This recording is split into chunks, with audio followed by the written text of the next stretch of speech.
얼마 전에 학동 측 교단에서 십자가가 자칫 우상이 된다고 해서 특별히 강대상 이 앞면에 십자가를 떼라고 하는 그런 결정이 났습니다.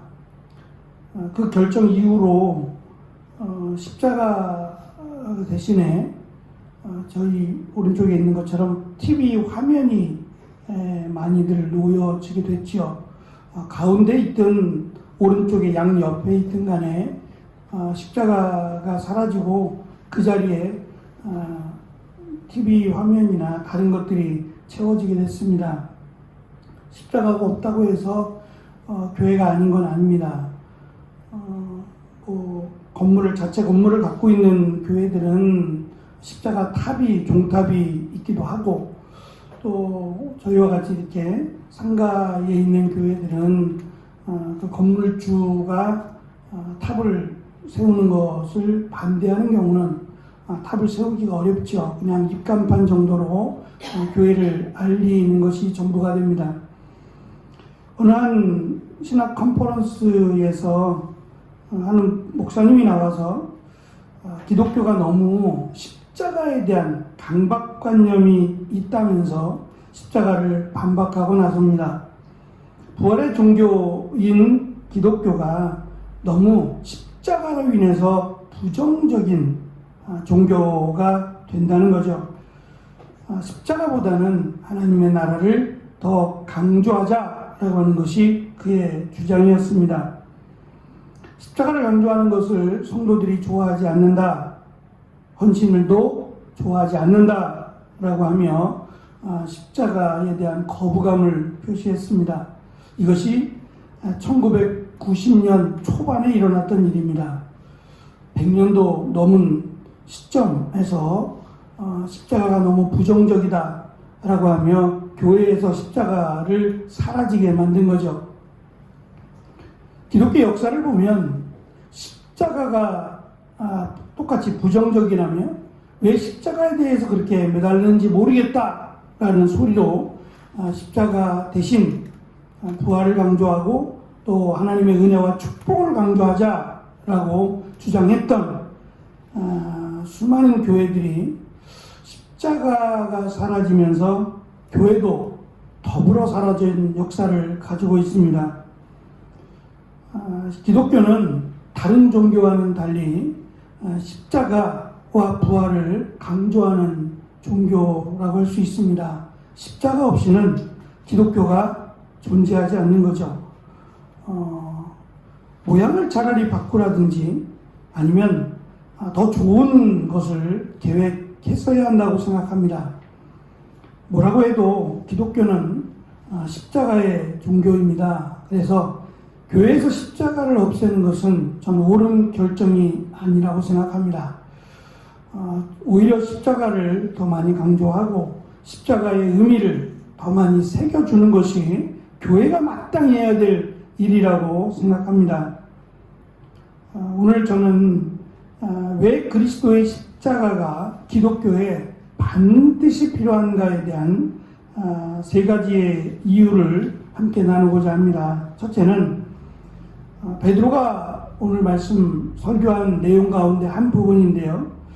하나님의 영원한 계획이라고 하는 구원 계획입니다. 이 구원 계획은 이스라엘 백성들이 하나님 말씀에 순종했을 때 주어진 게 아닙니다. 정말 예루살렘에서 믿는 자 한 사람을 찾아볼 수 없어 모두 하나님의 심판을 받기에 마땅한 그때입니다.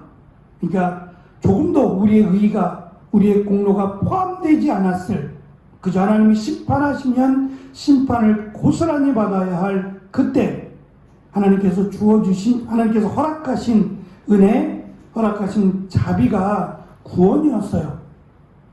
그 구원을 이루기 위해서 절대적으로 필요한 것이 십자가였습니다. 예수님이 마리아에게 잉태가 되셨을 그때에 마태복음 1장 21절은 마리아의 태중에 성령으로 잉태하신 예수님에 대해서 그분이 누구신지에 대해서 이렇게 기록을 합니다. 아들을 낳으리니 그 이름을 예수라 하라. 이는 그가 자기 백성을 그들의 죄에서 구원할 자이심이라. 예수님이 단순한 우리와 같은 성정을 가진 인간이 아니라 하나님이시고 성령으로 잉태된 하나님이시고 그 하나님이신 예수님이 이 땅에 오신 이유는 우리의 죄를 구원하기 위해서 오셨다는 겁니다. 그러니까 예수님의 십자가는 단순히 예수님의 죄 때문도 아니고 예수님이 힘이 없어서 능력이 사라져서 십자가를 지신 게 아니라 우리를 죄로부터 구원하기 위한 하나님의 계획이었고 그 계획을 이루기 위해서 십자가를 지셨다는 겁니다. 두 번째 이유는 십자가가 하나님의 계획이 된 것은 인간을 죄에서 구원하는 유일한 방법이기 때문이에요. 구약에서 죄인이 되지 않는, 그러니까 죄로 인하여 멸망받지 않을 방법이 속죄라고 하는 겁니다. 나 대신 다른 사람의 나 대신 짐승에게 내 죄를 전가해서 내 죽음 대신 짐승이 대신 죽어주는 거예요. 그리고 이것이 반복되어 왔습니다. 영원한 대속이 아니라 잠시 내 대신 짐승이 내 죄를 끌어안고 죽는 거였죠. 근데 하나님께서는 이제 이것을 완전히 대속시키시기 위해서 우리와 다른 누군가의 대속을 원하지 않으셨어요. 그리고 그것도 불가능한 거고요. 이 세상에 의인된 자도 없고 누가 대신 모든 사람을 대신하여 죽으실 방법이 없는 겁니다. 그래서 하나님이 대신 우리의 죄를 짊어지고 대속해 주시기 위해서 예수님으로 이 땅에 오시게 된 거죠. 아담과 하와의 범죄로 그에게 태어난 모든 인간은 다 죄인입니다. 그 죄에서 영원히 깨끗함을 받아야 하나님의 나라에 구원받을 수 있는 은혜가 있기 때문에 십자가를 하나님이 선택하셨던 겁니다. 세 번째는 십자가는 우리를 구원하는 핵심 요소이기 때문에 반드시 필요하다라고 하는 겁니다. 하나님의 나라에 들어가려면 반드시 십자가를 믿어야만 합니다. 나 때문에, 나의 죄 때문에 예수님께서 십자가에 죽으셨음을 믿는 자에게만 영생이 주어진다고 말씀하기 때문이에요. 십자가를 아는 것이 아니라 십자가를 믿는 자에게 하나님의 자녀가 되는 권세를 주셨습니다. 그 십자가 안에는 바로 예수님이 하나님이시고 그 하나님이신 예수님이 우리의 죄를 대신하여 십자가에 달려 죽으셨다라고 하는 고백이 필요합니다. 다시 말하면 십자가의 어떤 모양을 내가 가지고 있는다고 해서 십자가의 목걸이를 한다고 해서 구원을 받는 게 아니라는 얘기예요. 십자가는 단순히 우리의 눈에 보여지는 그냥 상징물이 아니라 그 십자가가 무엇이며 또 왜 예수님께서 십자가에 달려 죽으셨는지 그것을 알고 믿는 자에게 하나님의 자녀가 되는 은혜를 주셨다는 겁니다. 그래서 교회 안에 우리 교회도 십자가가 걸려 있는데 이 십자가가 우리는 소나무를 자른 거예요. 영집사님이 소나무를 잘라서 휘지 않도록 잘 말려서 볼 때마다 저는 너무 예쁜 것 같아요. 그냥 가공된 십자가가 아니라 이 자연스러운 나무, 몇 살인지는 알 수 없지만 이 나무의 삶이라면 너무 거창한가요? 나무의 나이가 이렇게 드러난 나이테를 보면서도 십자가가 우리에게 또 어떤 의미로 주어지는가를 더 엿볼 수 있어서 좋은데요. 어쨌든 이 십자가가 나와 무슨 관계가 있는지, 그리고 예수님께서 제자들은 왕이 되기를 원하셨는데 굳이 예수님께서 십자가를 지신 이유는 무엇인지를 믿는 것이 하나님의 나라를 결정하기 때문입니다. 그래서 십자가와 부활이라고 하는 십자가 복음은 우리에게 있어서 하나님이 주신 가장 큰 은혜와 선물이라고 할 수 있습니다.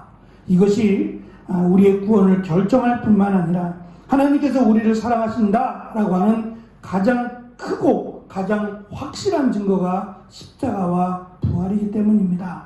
그래서 우리는 한 주간 동안 십자가 복음에 대해서 이것을 통해서 우리가 하나님의 자녀가 되었고 이것을 통해서 하나님의 나라에 들어가는 가장 큰 은혜를 받은 자임을 확신하고 하나님께로 나아가는 귀한 은혜가 되는 한 주간이 되기를 소망합니다.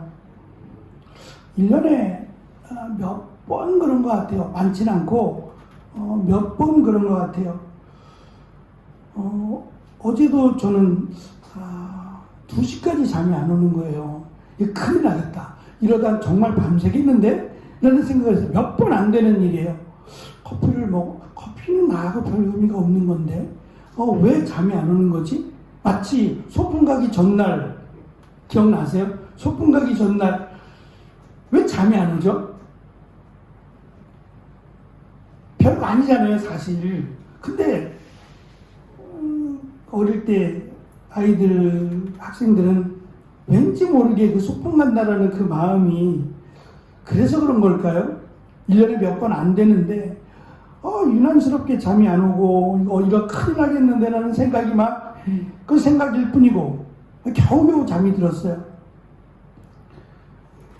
새벽을 깨운다는 것은 정말 쉽지 않다라는 것을 말씀드리려는 거예요. 하루의 첫 시간 여러 가지 방법으로 잠깐 일어나서 하나님 오늘 하루도 하나님의 은혜 가운데 하나님 붙들어 주옵소서 기도하고 또 출근하고 짬을 내서 제가 보내드렸던 은혜 나눔을 읽는다든지 또 하나님의 말씀을 묵상한다든지 하는 나름대로의 몸부림으로 아마 살고 계시리라고 생각합니다. 지난 6개월 하나님께서 허락하신 시간을 살아오면서 과연 나의 신앙을 스스로 점검해 볼 때 내가 하나님의 은혜와 또 하나님의 기쁨 가운데 살아왔는지 아니면 세상과 별반 다름이 없는 그런 삶을 산 것은 아닌지라고 돌아보고 특별히 우리에게 남겨진 또 나머지 6개월의 삶을 살아갈 때에 조금 더 그리스도인으로 그리고 하나님의 은혜 가운데 동참하고 살아가는 귀한 은혜가 한 주간 특별히 우리가 마음을 정해서 새벽에 힘든 시간입니다만 첫 시간 나와서 기도하며 은혜를 구할 때 하나님께서 역사하심을 우리도 고백할 수 있는 귀한 시간이 되어지시기를 간절히 축원합니다. 기도하겠습니다.